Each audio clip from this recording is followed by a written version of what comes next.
Hello. Hey. Hey, Hey guys. everyone. Hi. Welcome to JA Millionaire Circle, where wealth starts with mindset.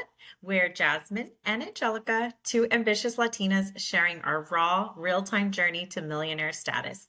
No overnight success stories here, just the hustle, lessons, and mindset shifts as we make it happen. Let's build, elevate, and inspire together.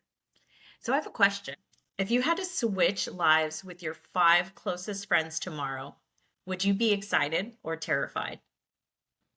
Oh my gosh, that's a good question. I My know. five closest friends or the five closest influences or people I'm around? Five closest friends. But before we jump into that, I'm going to get you on a cliffhanger there.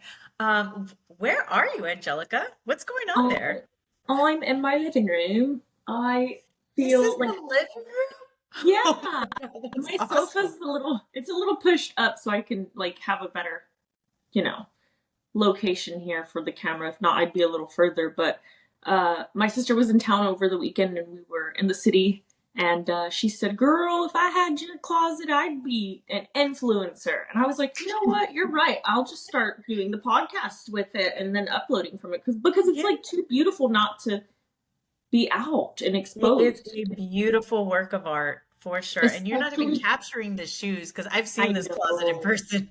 It's huge. I've got I like know. 40 here, 50 there. And then that's not the boots. I don't hang the boots up, but I just love it. I'm super OCD, so you can see from the skirts and the shirts, the color Mhm. they go in, and then in the The middle color is my coding. the dresses and then all my black stuff's over there. But I'm super OCD. It's kind of satisfying for me. No, I love it. It's beautiful. The It makes it more aesthetic. Yeah, I also have a little bit of issue there because my hangers, if they're not a certain amount of space apart, it kind of drives me Mm. crazy. So I'll spend like 15 minutes a day just making sure. I don't know, it's just OCD, you know?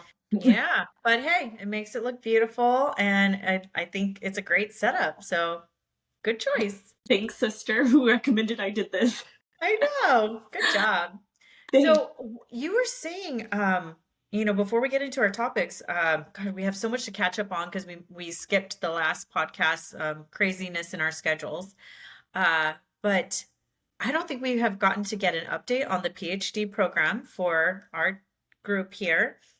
And you said you had a big epiphany therapy wise. Now, I would love for you to share that. So, first, what's going on with the PhD program? So I got in conditionally accepted. So I'm excited and I've kind of been celebrating every day for it. I need to chill out, but I go back to school on May 30th.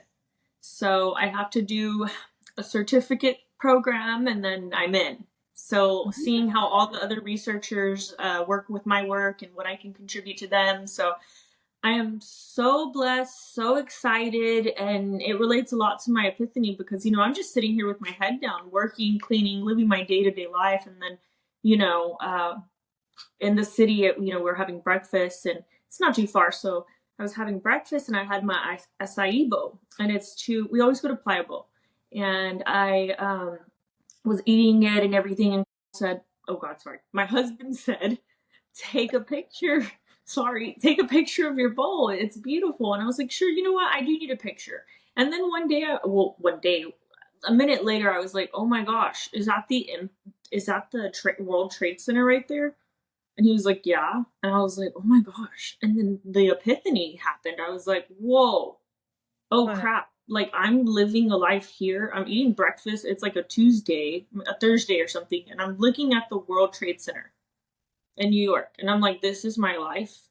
I kind of got starstruck and I was like, the whole day I was like, oh my gosh, I'm eating this. Oh my gosh, I married this person. And oh my gosh, I'm doing this. And oh my gosh, I look like this, and I'm already happy with who I look like. And, Yeah. so everything just started, and I remember my husband telling me one day, he's like, one day you're just going to wake up and you're going to be like, oh my gosh, you're going to step out and be like, I've been doing this life and it's going to all hit you because I've had so much trauma growing up that it was just go, go, go, go, survive, eat, blue, blue, blue, that one day my husband was like, it's going to hit you and you're either going to be super emotional or you're just going to break down crying and it's totally normal.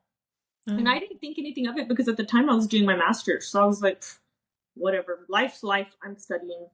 Yeah. No, crap you not, I'm sitting there eating the acai bowl and I'm looking at the World Trade Center and I was like, I almost threw up because I was like, what's going on? This is my life. Like, oh Wow. crap, I worked so hard to get here.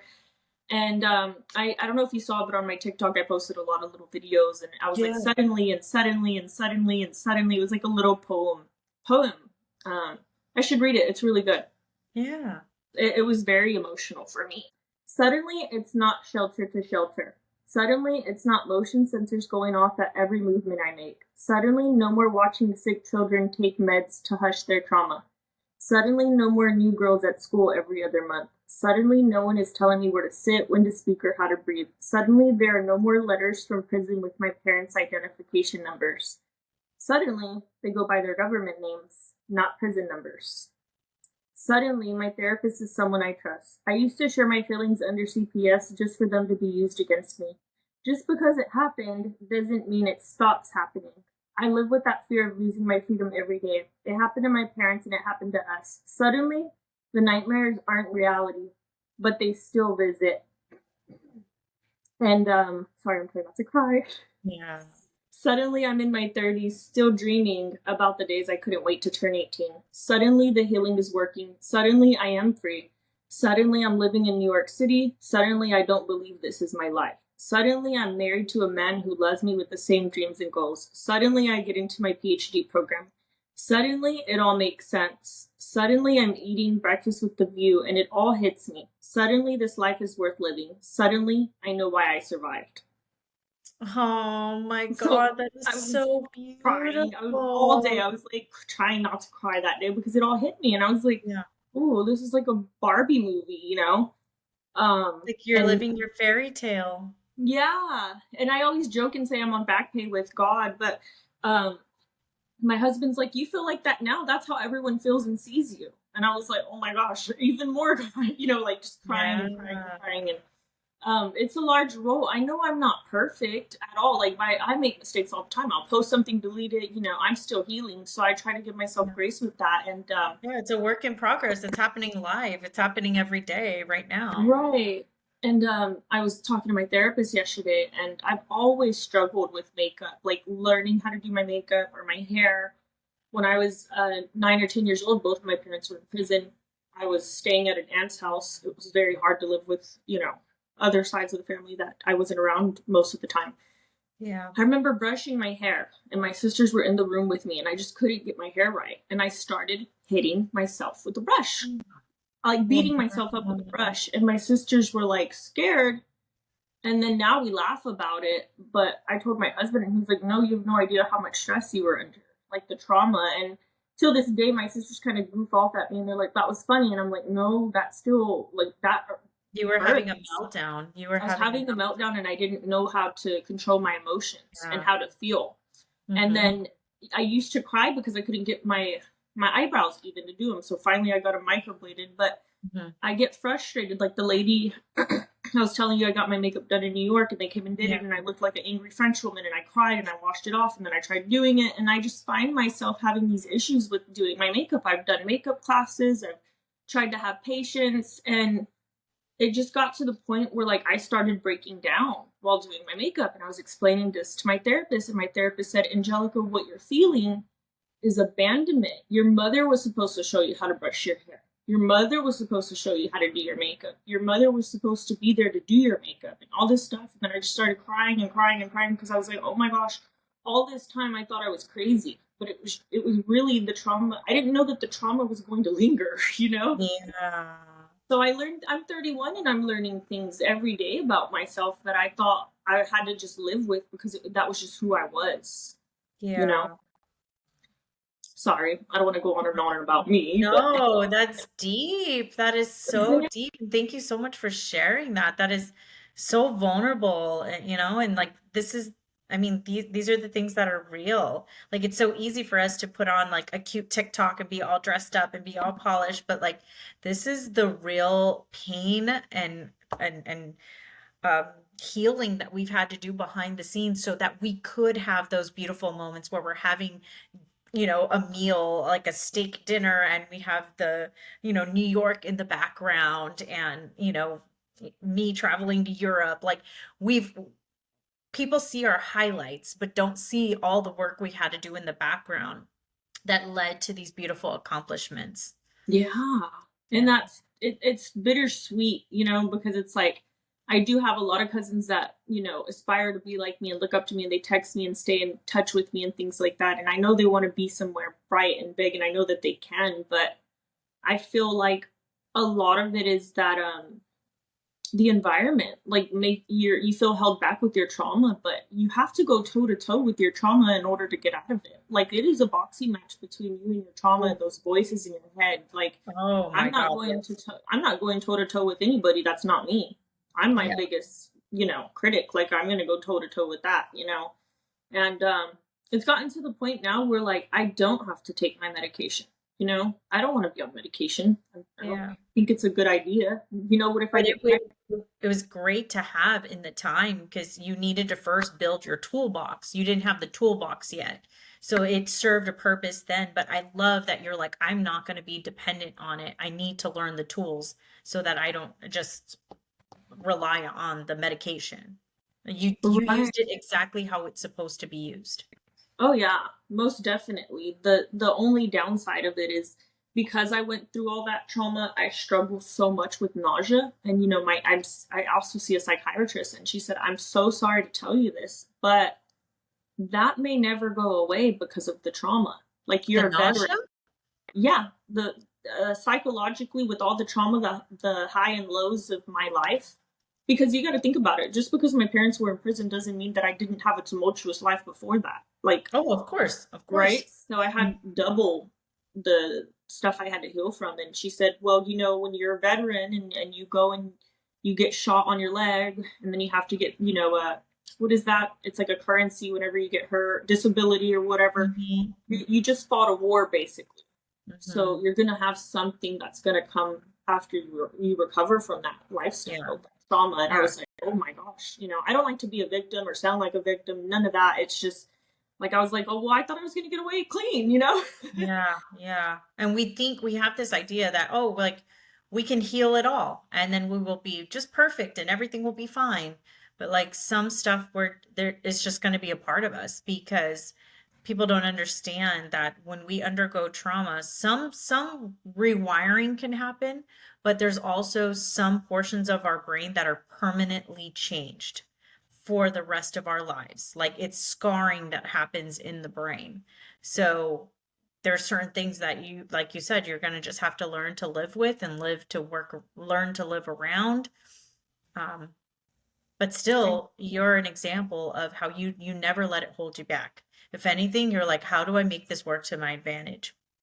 Right. And be one step ahead of it, Hmm. taking the medication. Sometimes I stutter with it, or I get super tired. Those are the only down parts of it. But I've learned to just drink a lot of water and kind of know when to take these medicines. Yeah. They help me for now. They're the tools that I have to use. But other than that, I feel like I'm just on this journey. I kind of got upset about it's good to talk about. My husband said I should talk about it, but the Crisley girl who has her parents in prison. I The got so who? the Crisley Knows Best. It was an old Oh, American yeah, TV that's show. right. Oh my God, I forgot about that. Yeah, Yeah. I was so upset with her yesterday. I saw that, she's trying. I read TMZ for Cheeseman. Like, I don't have social media. I read TMZ sometimes, and so Mhm. she was like going to get on there and do a collab with the prison reform. And I was in my head, I was like, get a pacifier, shut up. You didn't have it as bad as I did. I was 9 and 10 years old with two little sisters, and my parents were in prison. You're in Mhm. your 30s and your parents are in prison. This is a whole different ballpark. You're taking care of your Yes. sister, you have custody of your sister. To me, we were watching the show too, and I'm like, you had your dad there to show you how to drive. You had your dad there to go to your pageants. You had your dad there to make your sweet 16 and buy your little white Mercedes and Mhm. your coupe or whatever. And the car, I was like, good for her, right? But in my head, my husband was like, you just haven't, you're just upset that she should have been grateful. And I said, that's why I'm upset. I got to the Mhm. root of it. I was like, yeah, I'm upset that she could be a little more grateful that she at least had those memories. I learned how to drive through my cousin's stepfather. Like, you know what I mean? Like, I'm like, you could be so much more grateful for all the memories you did have, for the foundation you needed to be as a child, as an adult, like you could take that with you for the rest of your life. I didn't have that. So I got a little frustrated with her, but I stepped back and I said, "Self, I'm just upset that she's not grateful for what she didn't have." And so to me, I feel like it's a disservice to all the kids that were like me who have their mom and dad in prison. And I'm like, great, you want to do a prison reform and help them clean it up or whatever. The root is the kids. These people have kids outside of prison. That is the focus. Otherwise, we're just going to have another cycle, and that prison's never going to be empty. So I feel like she needs to be starting with the kids, the youth. That's you need to protect the youth. Forget the parents that did the crime; they deserve it. Yeah. Focus on the youth. So yeah, I Yeah. just feel like I had to get that out. Yeah, yeah, no, you're totally right. People are always so focused on like the parents, but at the same time, when a family member's doing time, the whole family is doing time. The children are doing time, the spouses are doing time, like that's not just affecting one person, it's affecting an entire unit. So basically, Exactly. you did time too. Your sisters did time too. Like this affected everybody. Yeah. And I learned, I'm glad. I still have a lot of repercussions from it that I'm struggling with, but I'm working on it. Like the whole example I just had, my husband said, Angelica, you just don't know how to channel your emotions. You're, you were never told how to work with your emotions. You just kind of had outbursts. And I was like, oh Coping yeah, skills. Yeah. right. So I'm learning. I'm 31 Yeah. and I'm still learning. Well, that's already ahead of the game. I didn't even start therapy till I was like 36, 37, something like that. So you're ahead of the game. That's my biggest regret is I wish I started younger. I wish I would have started at 18 or younger, because Yeah. God, I would have avoided so much heartbreak, so much heartache that I was self-inflicting because of the faulty programming that was in my head. I was causing my own problems. What do you mean? Like, Being involved in destructive behavior. A lot of because I didn't know how to cope, I would use alcohol, I would use physical intimacy, oh, I would use yes. all of these other things. I'm like, what's going to make me feel good right now? Abusing food, like you name it, because I was like, what's going to give me the instant gratification to feel better? And then that's how I became destructive because nobody pays attention to that when you're in your 20s. They're like, oh, she's just being young and dumb and it was cute to get blackout drunk in your 20s, but then I was getting blackout drunk in my 30s, and now I had a six-figure career, and now I was, like I had I had stuff to lose, and I'm like, this isn't cute. Where is this coming from? Why do I do this? Wow. No, it does. I mean, it's so crazy because when you do have your career and things, one post, one outfit, you're done. You know, Mm-hmm. they'll cancel you out. You can't act like that and portray yourself a certain way or something. That's the Oh, reason why yeah. Wolf is exclusive and things like that that I learned that I'm like, oh, I can't like, hip hop, I can't listen to it. We talked about it the other day. Like, it just makes me aggressive and agitated. So then I get a negative mood. So it's like, no wonder when you go to these nice places, they're playing classical music and you're drinking. It makes sense. Frank Sinatra, who can get mad at Frank Sinatra, I know. There's something about that music now that puts me in a better mood. I'm like, okay, I'm elevated. I'm in a better place. This is where I belong. This is the ambiance I belong in. This is the The environment I peace. belong in. Yes. Because I notice when I'm not in those places, and I know this sounds so bad, but if I go back, like when I went back to my hometown for my birthday, which was this past weekend, um, I found myself around people that were from my hometown, and I don't want to come off, what's the word, like above them or egotistical or, Too conceited. smart. I don't know what the word is. I can't quite place it, but I just know when I'm around people from my hometown, I'm like, I don't fit in. I don't, it doesn't feel like I feel like I have grown so much that when I go back there, this is the scene that I think of. Have you ever seen the movie Sweet Home Alabama with Reese No, Witherspoon? no. Ugh, okay. Well, I'll watch it though after this. yes. So she, she came from like this country town in, I don't know, Alabama or something. And she left and went to New York and she became a designer and like she was running away from her hometown, wanted nothing to do with it. And then she had married somebody from her hometown and she had tried to divorce them. And, that's why she moved on. She came back because she had to finish the divorce. So she comes back and I remember there's a night where she ends up at the bar, their hometown bar, and she's dressed all nice, wearing her own design because she's a designer, and she gets hammered and she's just talking ish to everybody. She's like, "Thank God I left this town." And she's like, what did she say? She said, you know that there's a whole world out there. You know?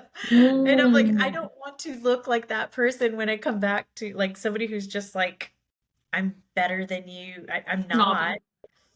snobby. There you go. There's the Yeah, word. But I get I it. I feel like God, I grew so much because I wanted so much better for my life. And I bet you feel the same way when you come back home. You're like, wow, this isn't even Yeah, home anymore. Like, I mean, it's home because it's your family, but it doesn't fit anymore, you it's know? foreign, It's especially, like I grew up in a very tiny town and well, I'm from the Metroplex, but then mhm, I was born in like the countryest town in Texas and mhm. I went back for a funeral. My cousin died, and oh my gosh, when I got there, I was like, I'm in high heels. Everyone's in starch jeans, starch pinups, starch boots, or everything you named it was starch. And I was Yeah. like, let's get our food and go. Because I Yeah. didn't want them to feel uncomfortable with my presence. And then it'd be taking away from the whole idea of mourning someone. So I paid my respects and I was like, love you, bye. Yeah, and It's that's the kind same of, thing with me. I feel like I stand out too in like the way I dress and everything. And to me, it's my normal dress now. It's my normal standard. But then when I come in, like my siblings tease me and like they like, what are you wearing? I'm like, I don't know. This is what I wear now. Like this is my style. Oh, like I don't know. So it's like the longer you're gone, the more you grow and the more you realize you've grown when you come back. yeah. No, I agree. My sister was here last weekend and I had this beautiful trench coat. It's pink and it's beautiful. Hmm. And all night after we had some drinks, she was like, Willy Wonka. And I was like, oh my gosh. They're I making could fun of me. totally see my brother doing something like that to me too. I'm like, I what? can't. This is from Europe. Like, well, it's designer. Dang, like this isn't Target. Like, I've worn this coat for years, and you're gonna call me Willy Wonka? Like, it's a nice coat. And I just felt bad because it's like I didn't feel like myself anymore. Yeah, I can't remember. My brother said something like that too because I was wearing like khaki slacks and like a really nice shirt and I can't remember what he called me, but he just kept making fun of me and I'm like, I really thought I was dressed very nice. No, I like our siblings are always gonna humble us, no matter how successful we get. Like, oh I gosh, love like that. as soon as I can only do 3 days with her, I love her for 3 days, and then I start talking like I'm in the pueblo again, and Yeah, it brings you back. right. But she keeps me humble, and I love her. We joke, Yeah, we laugh. Sometimes we make fun of my husband. Like, it's siblings. They're here to humble us. exactly, exactly. Now I know not to wear the coat. Just around her. Moving on to our topic at hand. I was going to say I am working on a book that I'm really excited about. It's still underway, but I think this one our audience will find a lot of value in it. Yes. Oh So wow, it's going I'm to excited. be the elegant, oh, I'm kind of playing with the title right now, The Elegant Woman's Guide to Confidence, Wealth, and Luxury Living. So I'm going to be talking about everything from, basics about finances that I think most women don't know that need to know about, and I break it all down. My personal daily habits for success and confidence. I'm going to be talking about etiquette. I mean, everything from front to end. And I'm really excited about this because I think a lot of women can take a lot of value out of it. So it is underway right now. I've got the bare bones. undergoing right now. I'm very excited. So Oh, I'm excited for you. I just I found out about it with all the audience. You know, I heard about it, but my sister was in town, so I didn't have enough like time to hear it out. So I'm super excited for you. And yeah. you know, I just retouched our got back in touch with some cousins from the funeral, and you know, they're like, hey, you know, they got my number now, and you know, I can tell they want a mentor, so that would be great to send your book. You know, Yeah, we would love to do absolutely. that. Yeah, absolutely. Obviously, I'm taking clients, but if they're in a position where they can't necessarily afford me at this time, we can always get them a book and at least give them a foundation to begin with, you know? I So, love that. I'm yeah, so proud of you. I'm so excited for you. thank It's gonna you. be Thank great. you. I know. I'm Everybody so deserves a good book, like especially like a princess coded one. You know, yeah. especially where we come from. You know, we're Latina women. We're taught to be tough. You know, and I think learning that as a Latin person, I think a lot of us don't know that we can be gentle and let our guard down. Yes. You know, not be Yes. so, you know, on Yeah. guard. I would have loved a book like this younger, like especially like as a young woman, just to learn the basics about how to handle finances, the basics on how to be a feminine woman and etiquette and how to dress and or even how to build my confidence. Like I would have appreciated something like this. And the thing is, most of these subjects come separately in different books, and I think this will be the first time you see it all combined in one book. So that's what I'm literally giving you the packaged woman. Wow. The high valued women. Like I Yes. love that. And then one can be for like dating and you know jobs or how to. It's hard to socialize when you come from like a Hispanic Latina background.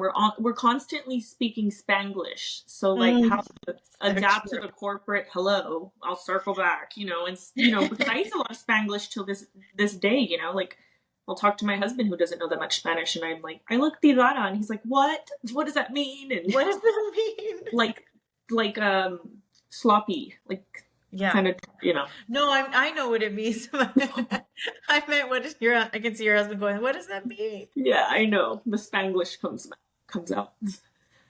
So, the topic that I wanted to touch on today was, you heard me pose the question, if you were given the opportunity today to switch places with five of your closest friends, would you do it? Would you be excited about it? And I wanted us to take a thought about it, think about it, because I want you to put it in this way. Like, would you take their bank account? Would you take their body? Would you take their mindset? Would you take their partner? Would you take their habits or peace? If not, why are they in your circle? Wow. So, this is a question I wanted to pose because we become who we surround ourselves with. So if you surround yourself with people who eat terrible, you'll be the next person to be eating terrible and gaining weight. If you surround yourself with people who spend a lot of money frivolously, you'll be the next one to spend your money frivolously, and vice versa. If you spend your time around millionaires, you'll be the next millionaire. You spend your time around a bunch of elegant ladies, you're going to be an elegant lady. So that's why it's so important. We can't carry this lightly to surround yourself with people who are going to help you elevate. Otherwise, they're going to be anchoring you and holding you down. And there is a difference between love versus loyalty versus alignment. Just because you love somebody doesn't mean they necessarily belong in your circle. And I think we talked about this before, where you can love somebody, but you may have to keep them at a distance. That doesn't mean that they can be part of your inner circle because they start to influence you, they start to have an impact on you. And if these people in your circle are not growing, that loyalty starts to become a trap. Like it's going to start holding you down, it's going to start slowing you down. And I know, Angelica, you have talked about this about certain friends as well. Not that we're calling out any friends, but you've had experiences like this where you're like, they're not growing with me anymore. Right. Right. And that's when you have to know to transition between just because they're not growing with you anymore doesn't mean that they can't be an acquaintance. Mm-hmm. You just have to label it differently. Um, I've had a lot of those. I think in my 20s, after I was engaged, everything started working out. Like I started finding who I feel like the most important part to this foundation is knowing who you are, because if you don't know who you are, you're not going to know what friends to attract. And Oh, I think yes. that is very important to know who you are, because once you know who you are, you're going to know, you know. And what I mean by knowing who you are is what you like to wear. I get a lot of compliments on how I dress and what I wear and how I wear a certain outfit and put it together. But all of that is because I know who I am. Mm-hmm. And that's deep. So when you know those little things about you, then you'll attract the people that you want to trade places with or switch bank accounts with. I've now been able to alter those things and say, you know what, they may not be someone I want to trade places with, but I'd be happy to have them as an acquaintance. You know, Mm-hmm. brunch once a year, that's fine. A text here and there, fine. But not everybody has to be your sidekick. Life isn't that way. Life is only equipped for you to depend on you. You're only going in that coffin by yourself. Mm-hmm. Now it's everyone around you that's going to make those, when that time comes, that is going to make your life easier. Your friends are supposed to make life easier, lighter, funner, Mm-hmm. better, motivating. Like, you shouldn't ever have the energy of like monitoring spirits, you know? Absolutely. And this was the next point I was going to hit was, are they an energy drain or are they an energy source? Because friends should pour into you, not drain you.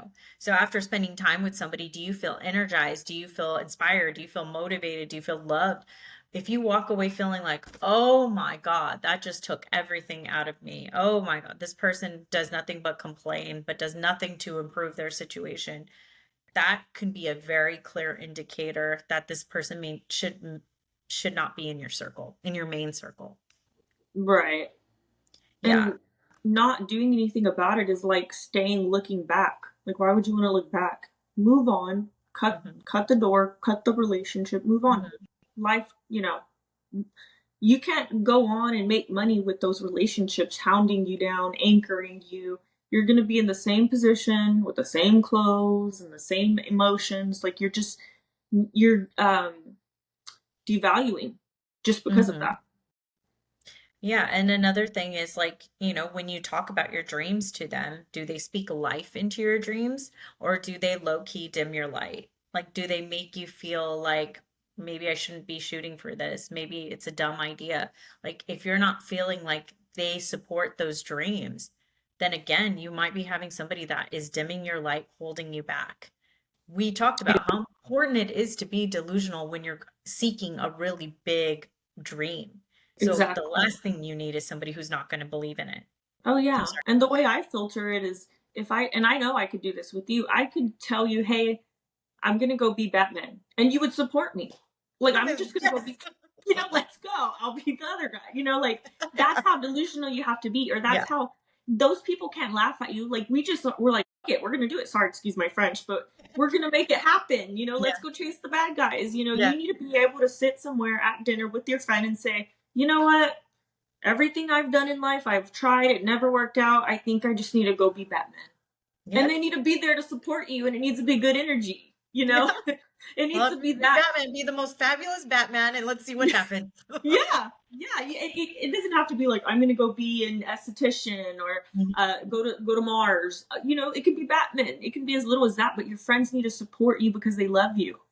Exactly, exactly. So that that part is important. And um, the other thing that you need to pay attention is when you start elevating and you start being successful, is your elevation triggering others or are they lovingly like supporting you without guilt, like or without jealousy, That's hard. right?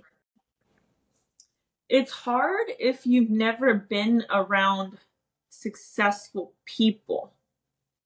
But if you've not, then it's easy. Like, I feel like if I hadn't been around all these wealthy, successful people, it would be so much more harder to change that and be like, does this person want the best for me? Because you sit at any table with any millionaire, they're all going to build you up. Even if you tell them you're going to be IRS for one state, like, they would believe you and help you, you know. But the people that aren't supposed to be in your life are gonna, you're gonna feel that resistance. What I'm about to say is going to be so controversial. Say I it. hate to say it, but I'm going to speak from just my own personal experience. Okay. We are Latinas here. We're Latin people. And this We're is from my, passionate. we're passionate. But what I have noticed in my experience is when you hang around successful white people, I have noticed that they are actually the most selfless people. They are willing to give to you with nothing in return.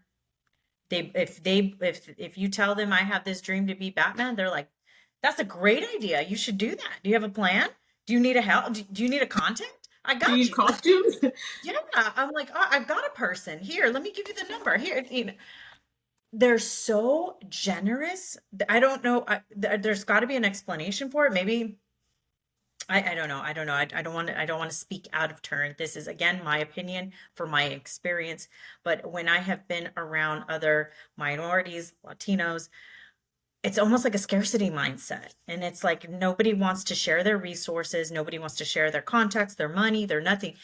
And it's like that has been very clear in my whole upbringing. And I am here not only from my relentless persistence to be successful, but I walked into mentors that were of that ethnicity. And they were so willing to write checks for me, give me contacts, open doors. I don't know what that is. And that's clearly something that our raza is struggling with to like, we don't help each other out as much, like maybe the immediate family, but even then there's a sense of jealousy of like, you have more than me and you have more than me. And like, I'm so happy you touched on that because I struggle with that with half of my family and I don't talk to them. And when I was a little girl, my dad's white. When I was a little girl, my dad said, "Never trust your mom's family." And I was like, "No, they're the biggest family. I love them, blah blah blah. mhm, They want to see you do good till you're doing better than them." And they switch up. yeah, And to be crazy, it's like a tia that's like 60 years old, jealous, or 50. And I'm like, hmm "You're 20 years older than me. Why are you bitter with me?" It's hmm crazy. A tia, a cousin. It's so strange with our Russards. It's yeah, hard because you're like, we could all be here together. We could all go to the Bahamas together.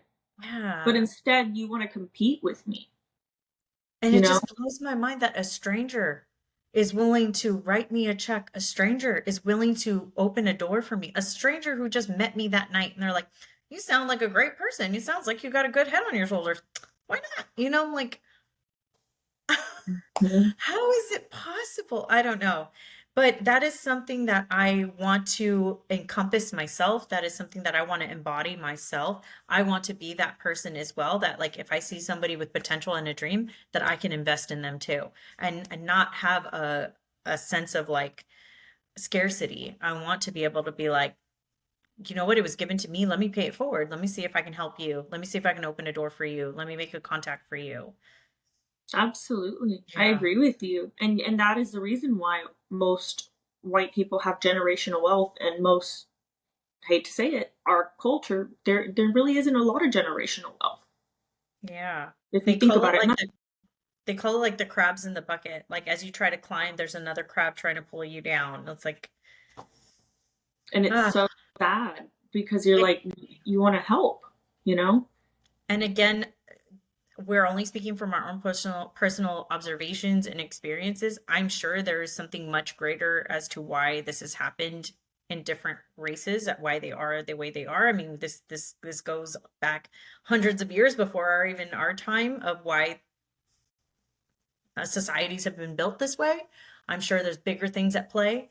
Um, I'm not I'm not saying that there isn't, but it's just something that I have noticed that I would like to do differently in my life personally.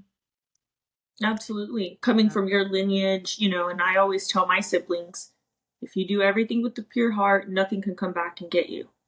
You know, hmm that's all you need. You can't have that hatred in your heart. If it's one thing I've taught anything to my sisters, it's that. Because I know what Not it only feels like. that, not only that, but if you give, always give expecting nothing in return. Like if you're truly gonna give, expect that you're not getting anything in return. You're not gonna get anything back. You have to give with the attention that it's not gonna be paid back. It's like you gave to give, and that's it. That's how you're going to live your life with peace. If you do it expecting something in return, then it wasn't truly a gift. You were Right. expecting something in return. Oh And yeah. that's something I had to teach myself is like, if I do something for a family member or for anybody, I expect nothing in return. And that gives me peace at night. That's how I can sleep knowing that it was truly a gift and I don't Right. expect anything And back. they're gonna remember you for that. Mhm. That's what my husband says. He'll pay for a sister to come out or my dad, and he's like, as long as I know I did my part, when I die, at least I'll be remembered for being generous and having the heart. And I never, now Exactly. that you say that, it's been 1 week with two coincidences that you both said that. So it's nice to hear it again. It's like a confirmation. Yeah. That's the way we should live our lives and confirmation that you're on the right track and we are doing the right thing.